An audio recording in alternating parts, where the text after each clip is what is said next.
Olá, de novo, mais uma aula e agora Sociologia da Educação. E aí, estudando muito? O concurso está perto, né? Está na hora de acelerar. É isso aí, gente. A gente tem que correr atrás do que a gente quer, né? Correr atrás dos nossos sonhos, o caminho é esse. Estudando, olha que legal. Caminho de estudo é sempre um caminho interessante. E hoje a gente traz aqui alguns assuntos extremamente importantes, falando um pouquinho sobre sociologia da educação, trazendo aqui um apanhado daquelas coisas que são primordiais para que você possa resolver as questões do concurso. Lógico que esse assunto é imenso, lógico que os livros trazem muitas coisas. O que a gente vai fazer aqui é justamente um recorte pensando no concurso. Quem quiser, tiver interesse, achar bastante interessante, procura. Esse é um assunto legal, é um assunto que coloca a gente para pensar. Procura mesmo, é legal conhecer sempre um pouquinho mais, tá?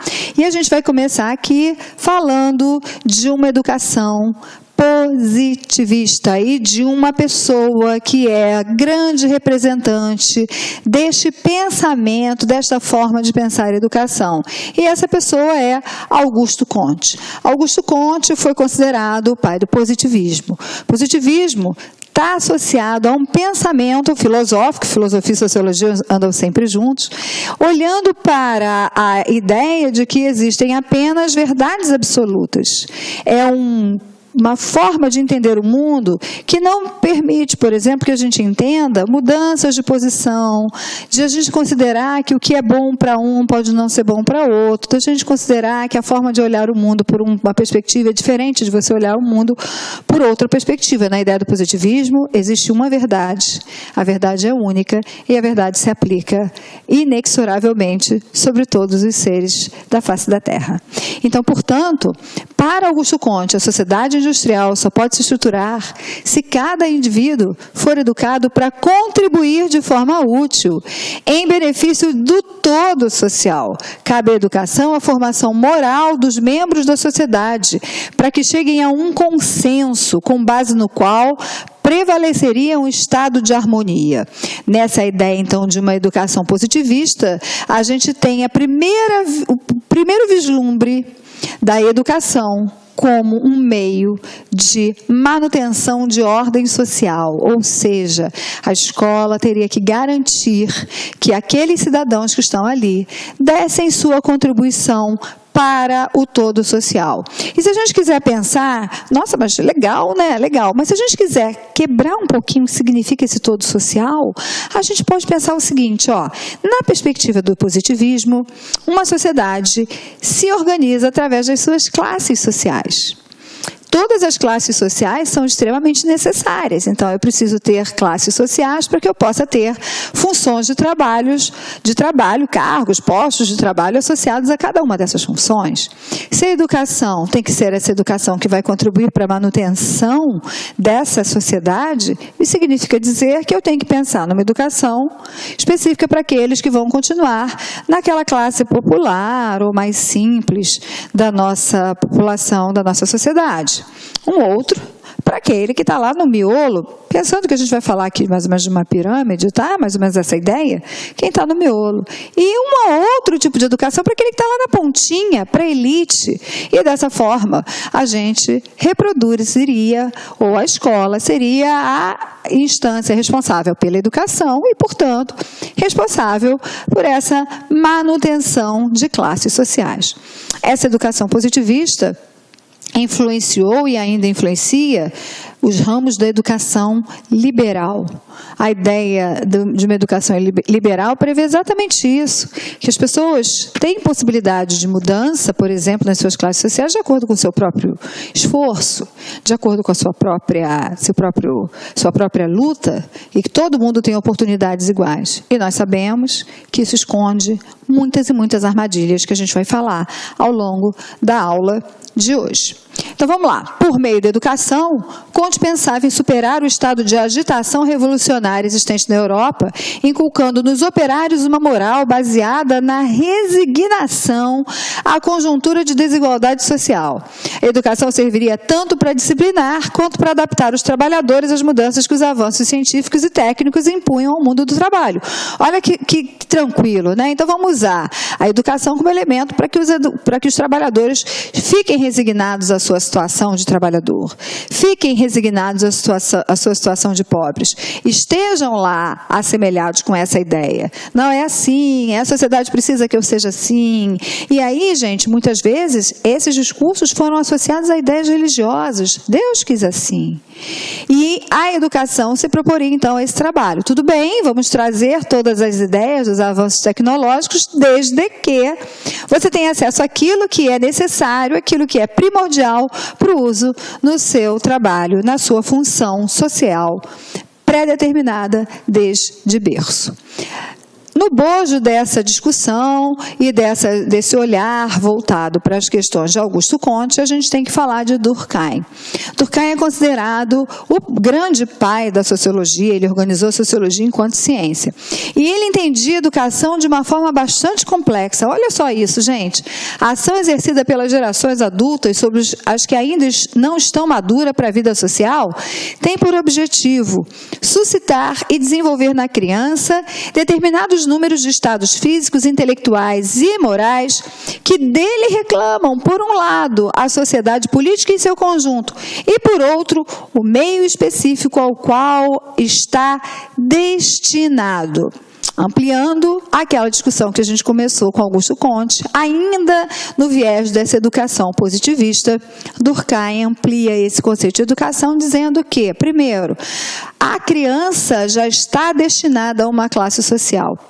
E, portanto, a escola ou a educação tem esse papel, justamente um papel de inculcar na criança essas possibilidades de que ela venha a contribuir para o todo social, dentro daquilo que está destinado a ela por contribuição. Ou seja, eu estou olhando para a sociedade, eu estou olhando para o meio no qual essa criança está destinada. Isso é mais ou menos dizer assim, meu amor, você é pobre. Não é só você pobre. E se a gente for verificar mais ou menos o que acontece ainda hoje na nossa sociedade, há pouco tempo a gente consegue verificar aqui no nosso país situações de, por exemplo, filhos de trabalhadores braçais, filhos de trabalhadores que tenham pouco acesso à instrução, chegando à universidade, chegando a cursos que antes eram impensáveis, por exemplo, como o curso de medicina, como o curso de direito, e se graduando de origens muito simples. Até algum tempo atrás, era muito raro conhecer alguma dessas situações. As situações eram situações assim que envolviam muita luta, muita ampliação. Uma ou outra pessoa conseguia sair daquela sua situação social, ascender socialmente. Nos últimos anos, a gente viu isso ter algumas mudanças. Algumas pessoas, a gente pôde reconhecer mais facilmente uma certa mobilidade social. Não que a gente tenha resolvido os nossos problemas, não, é pura constatação do que a gente vê acontecendo aí, a gente sabe das polêmicas que estão em volta desse mesmo assunto, mas constatando, a gente pode verificar que várias pessoas conseguiram essa ascensão. Por uma mudança de foco, por uma mudança de postura, porque a proposta de uma educação positivista não pensa dessa forma. A proposta de uma educação positivista é imaginar a sociedade como um todo orgânico. Então, você imagina que a sociedade, se a gente fosse fazer um paralelo, faríamos um paralelo da sociedade com uma célula. Pensa numa célula? A célula tem lá suas partes e suas funções. Então, você tem, por exemplo, as mitocôndrias, você tem o núcleo, você tem a membrana plasmática, e cada um deles tem a sua função. Eu não sou professora de biologia, mas a gente lembra alguma coisinha, né? Então, tem lá a sua função.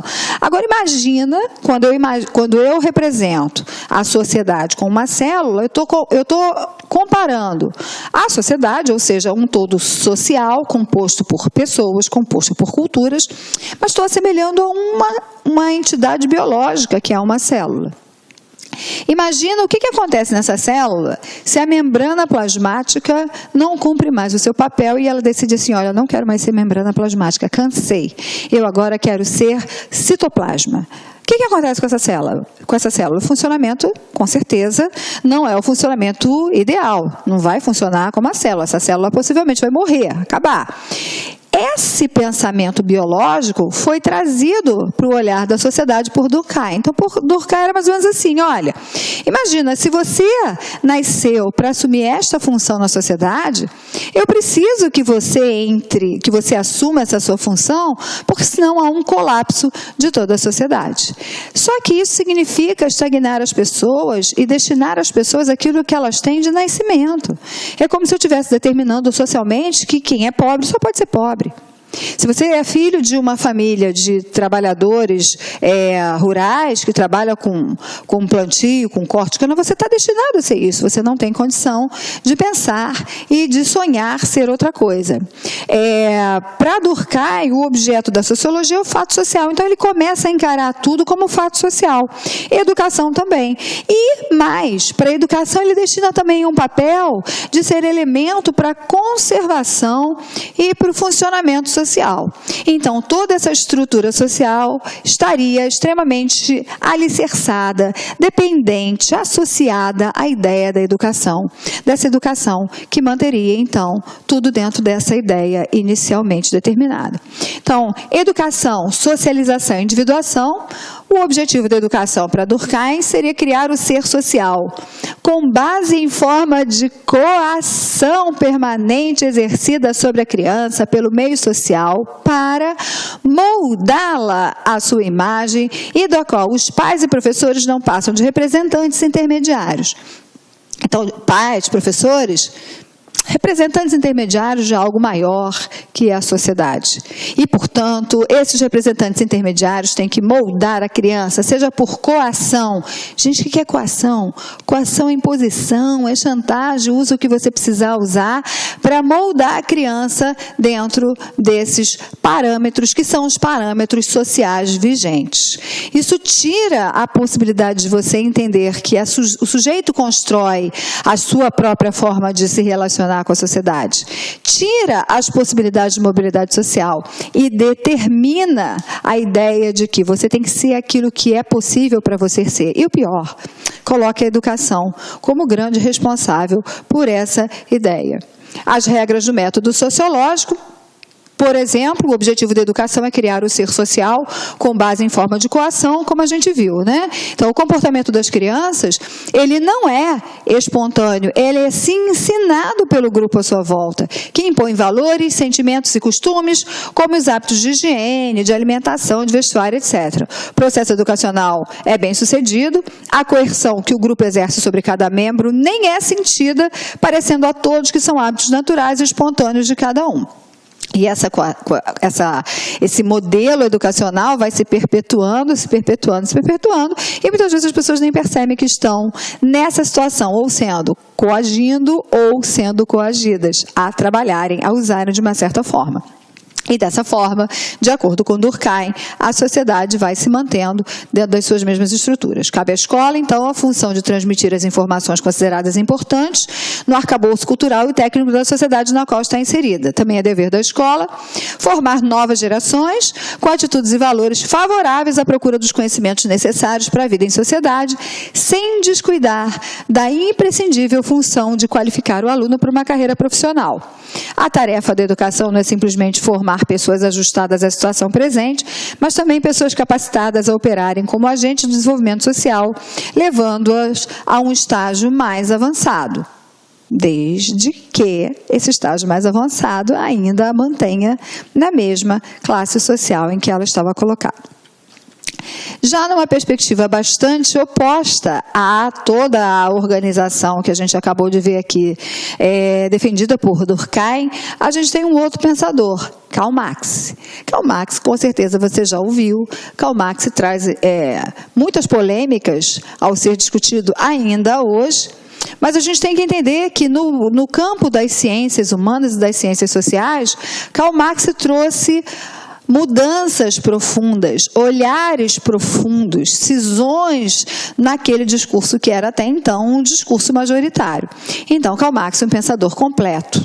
Podemos afirmar que é um cientista social que produziu no século XIX uma teoria fantástica, que marcou as ciências sociais e muitas outras áreas que mais tarde beberam na fonte do materialismo histórico. Sem dúvida, quando a gente vê hoje psicologia crítica, história crítica, filosofia crítica, sociologia crítica, a gente está falando de alguma forma de um olhar que ganhou realmente profundidade, que ganhou bases a partir do materialismo histórico de Karl Marx. E o que a gente pode trazer da ideia de Karl Marx para a educação? Então, para ele, as circunstâncias em que vivem os seres humanos influenciam na sua educação, mas estes também transformam a educação herdada das gerações passadas.